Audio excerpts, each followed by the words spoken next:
mandek le ngomong. Dibuktekna bae nek kowe bisa nyambut gawe sing apik. Ya pancen wong nyatane kowe biasane ya pancen tangi awan, mulane pada percaya nek kowe tangi gasik. Tapi ya digugah Bu ben tangi gasik. Lah kowe wong kowe mulai tugas wis janjiane kon gugah. Lah wong gugah kowe kaya gugah debok gedang. Digugah meneng bae engko paling uget-uget kaya untung. Mulane nek gugah gampang tangine dadi ora telat. Tapi perjanjian bukit digugah ngasih tangi. Ya mengko jajal dideleng. Ya sampai situ dulu karena belum tahu Pak Ijo digugah bangun apa ndak itu ya. Dalam nama Bapa dan Putra dan Roh Kudus. Amin. Tuhan bersamamu dan bersama Bapak Ibu, para saudara sekalian yang terkasih, selamat sore. Selamat sore. Adanya perasaan kecewa, perasaan jengkel, atau juga bahkan sampai mutung seringkali dialami oleh kita, termasuk yang menyebut dirinya yang selama ini menjadi aktivis di dalam gereja kita masing-masing. Pengalaman ditolak, pengalaman diejek, pengalaman tidak dianggap bermanfaat, itulah yang seringkali membuat kita jadi patah hati. Tetapi pelayanan kita hendaknya tidak ditentukan oleh penghargaan dari orang lain, tetapi terdorong oleh rasa syukur kita kepada Allah atas segala berkat-Nya. Beberapa waktu yang lalu saya sudah pernah cerita tentang si Pak Ijo yang disuruh oleh ibunya untuk menjadi tim multimedia di gereja parokinya, tapi tidak mau. Dia lebih senang misuh-misuh, lebih senang jengkel ketika tim multimedia hasil kerjanya tidak maksimal. Memang Pak Ijo semula tidak mau, tetapi karena ibunya mendorong dia terus dan situasi COVID semakin mengganas lagi, lalu gereja juga mulai ditutup lagi, akhirnya Pak Ijo menyerah. Dia pun mau didaftarkan oleh ketua lingkungannya menjadi tim multimedia. Beberapa hari yang lalu dia ikut berkumpul dengan tim multimedia untuk pembagian tugas ceritane. Tapi sehabis pertemuan itu pulang ke rumah Pak Ijo jengkel lagi. Ibunya tanya, "Jo jane kenang apa sih? Bali-bali pertemuan, balikan gereja malah jengkel baik." Lalu Pak Ijo mengatakan, "Nggih Bu, ki jane gaya-gaya biunge ki.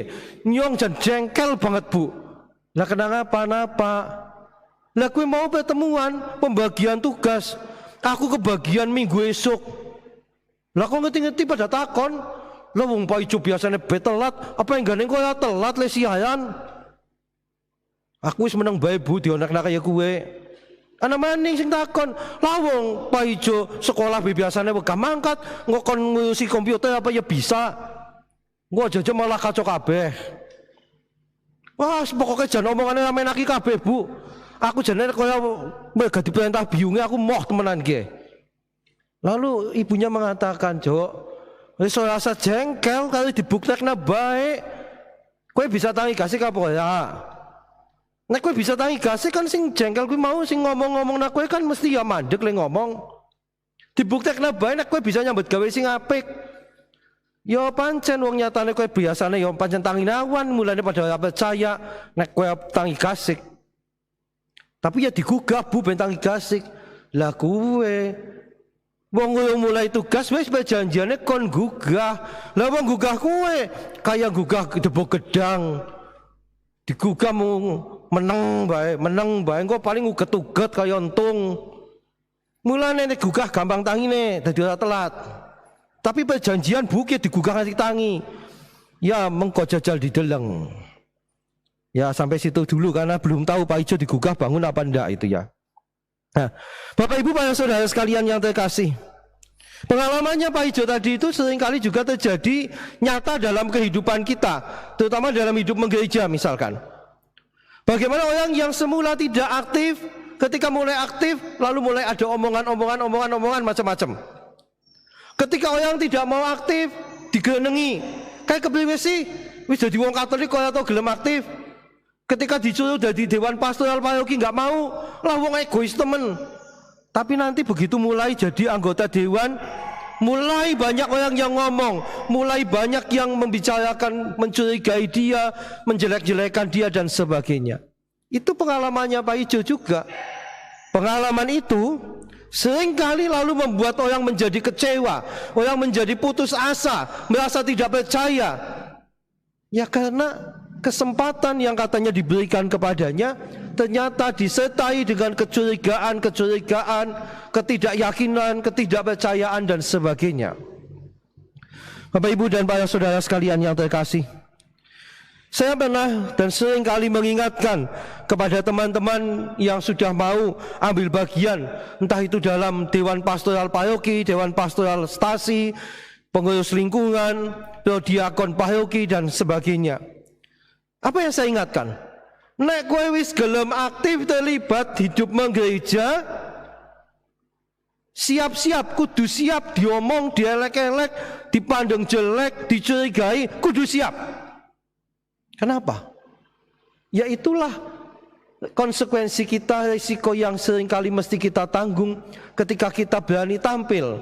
Bukan ingin tampil, tapi ketika kita berani menampilkan diri kita, ketika kita berani menghadirkan diri kita terlibat dalam kehidupan bersama, ada pihak-pihak yang tidak suka, ada pihak-pihak yang mencurigai. Tetapi seperti kata-kata ibunya Pak Ijo tadi, wis rasa dirungokna, rasa diapak-apakna, buktikan bahwa kita tidak seperti omongan jelek orang lain. Ini yang mesti terjadi. Sebetulnya pengalaman yang sama dialami oleh juga Nabi Yeskiel.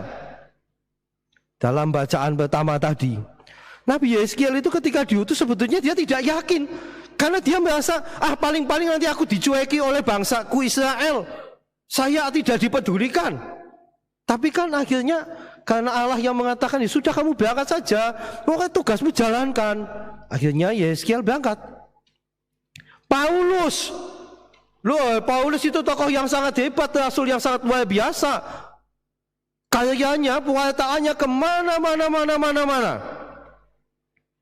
Tapi jangan dikira bahwa Paulus menjalankan semuanya itu dengan begitu mulus, dengan begitu indah.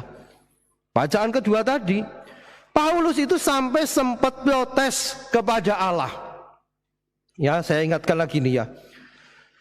Agar aku jangan meninggikan diri, ini pandangannya Paulus.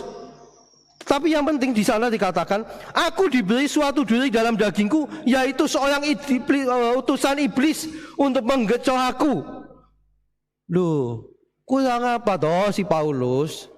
Tapi nyatanya dia mengatakan dalam hidupku ada duri dalam dagingku, seorang utusan iblis untuk mengocoh aku, untuk menjatuhkan dia. Tapi bagi Paulus, akhirnya Paulus menyadari apa? Ini adalah cara Allah untuk mengingatkan dia supaya dia tidak sombong, supaya dia hati-hati, tidak bermegah dalam dirinya. Dan itu dibuktikan ketika Paulus protes kepada Allah. Mbok yo, itu utusan iblis itu singkirkan dari saya Tuhan. Dipikirnya Paulus, Allah akan mengatakan, oh yo tak ewangi anakku sing apik. Tapi yang terjadi apa?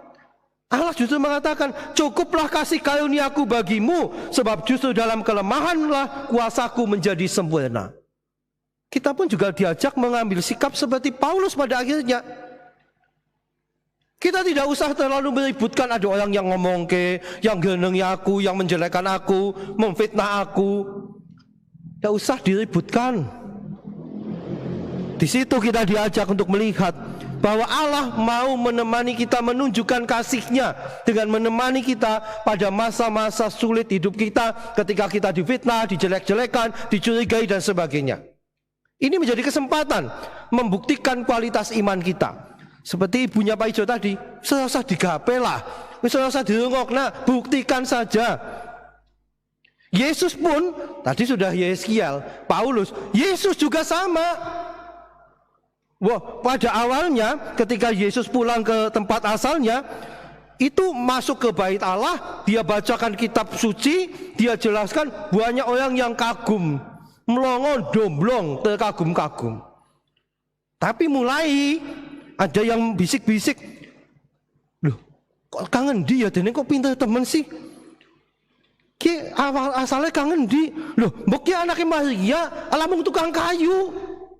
Loh, ki mbok sedulure pada neng kene. Lalu dikatakan, akhirnya mereka kecewa dan menolak Yesus. Bayangkan, semula begitu kagum, tapi begitu melihat Yesus ki jebul mung wong biasa, tanggane dewek, nyong ngerti keluargane, ngerti cilikane. Lalu mereka kecewa dan tidak percaya Yesus lagi. Padahal semula mereka kagum.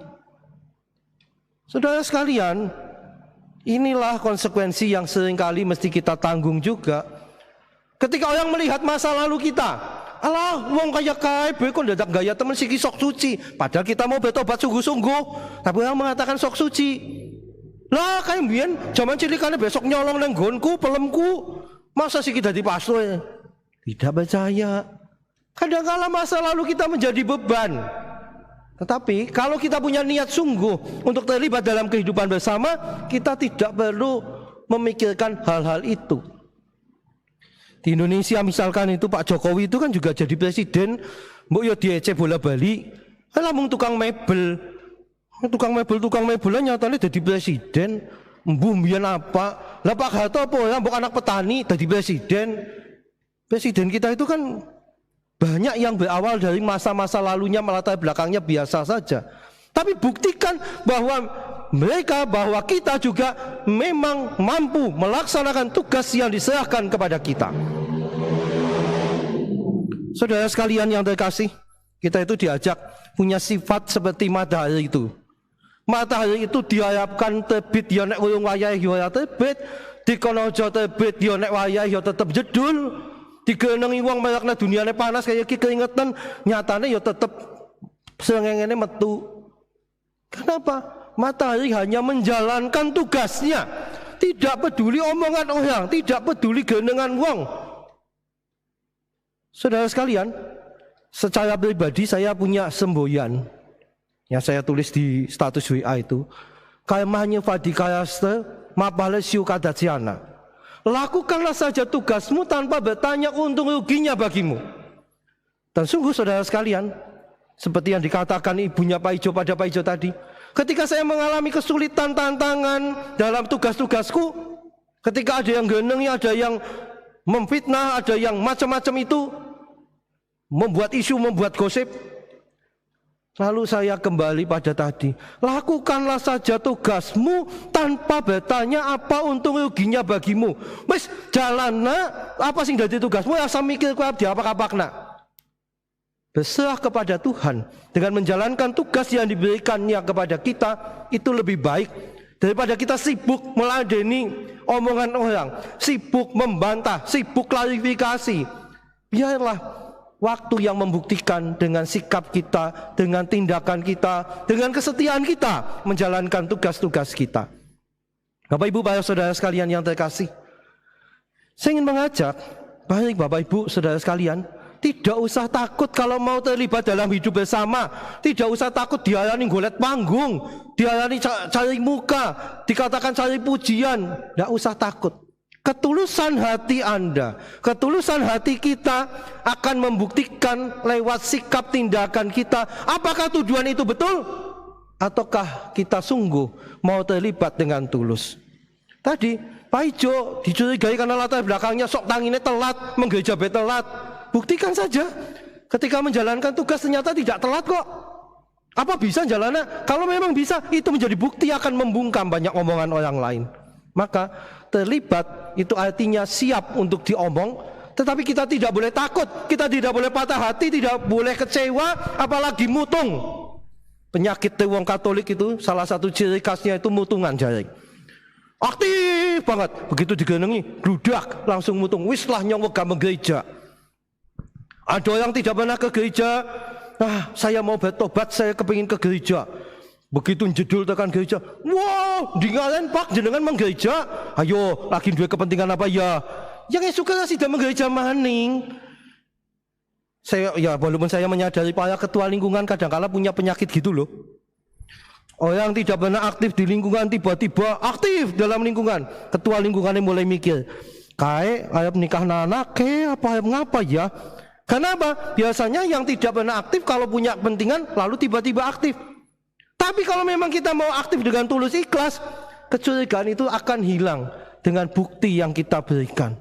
Maka mari Bapak Ibu Saudara sekalian, jangan takutlah terlibat. Yesus saja terlibat penuh dalam hidup manusia, masih dicurigai, masih dipandang masa lalunya, tapi dia bertahan. Demikian juga kita. Kita ini pengikut Yesus. Maka kalau kita menghadapi situasi seperti Yesus yang dialami oleh Pak Ijo tadi, tidak usah takut. Dengarkan itu omongannya Yesus, omongannya mbok Pak Ijo, wis rasa dirungokno, rasa digape, buktikan saja. Di situ kita akan menerima rahmat yang melegakan hati. Bukan karena kita dipuji, bukan juga karena kita tidak dicela, tidak dicurigai, tapi karena saya punya ketulusan hati untuk melayani sesama, mengabdi Allah. Amin. Datanglah kepadaku kamu semua yang letih lesu dan berbeban berat, aku akan memberi kelegaan kepadamu. Kita sudah dipilih menjadi umat Allah. Kita diundang untuk ambil bagian secara aktif di dalam paguyuban umat yang percaya kepada Allah. Anda mau aktif? Beranikah Anda seperti Yesus, seperti juga Paulus atau Yeskiel mengalami penolakan? Jangan khawatir, Allah akan menguatkan Anda kalau niat Anda memang tulus. Jangan pernah muntung, jangan pernah kecewa. Yang kita layani bukanlah manusia, tapi pertama-tama kita mengabdi dan melayani Allah.